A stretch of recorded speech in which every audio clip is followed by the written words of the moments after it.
খেয়াল রাখবেন, নেককার সন্তান এবং নেককার স্ত্রী এ দুটোর জন্য আল্লাহর কাছে চাইতে হয়। এমনি এমনি নেককার সন্তান পাওয়া যায় না, এমনি এমনি নেককার স্ত্রী জুটে যায় না, আল্লাহর কাছে দোয়া করতে হয়। ফাবাশশারনাহু বিগুলামিন হালিম।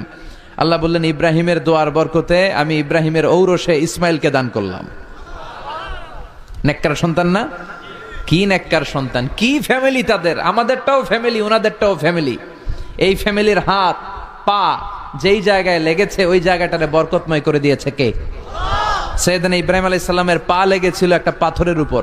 আল্লাহ বলেন, ওয়াত্তাখিদু মাকাম ইব্রাহিমা মুসাল্লা। তুমি ইব্রাহিমের দাঁড়ানোর জায়গাটারে মুসাল্লা বানিয়ে নাও। সুবহানাল্লাহ পড়েন। ওনার ফুটপ্রিন্ট আছে, সাইয়েদনা ইব্রাহিম আলাইহিস সালামের পায়ের ছাপ আছে ওই পাথরের উপরে।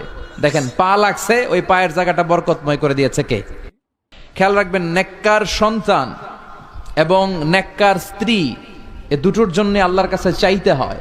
এমনি এমনি নেককার সন্তান পাওয়া যায় না, এমনি এমনি নেককার স্ত্রী জুটে যায় না, আল্লাহর কাছে দোয়া করতে হয়। ফাবাশশারনাহু বিগুলামিন হালিম।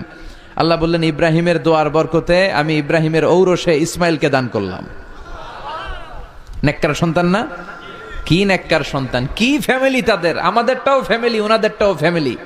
এই ফ্যামিলির হাত পা যেই জায়গায় লেগেছে ওই জায়গাটারে বরকতময় করে দিয়েছে কে?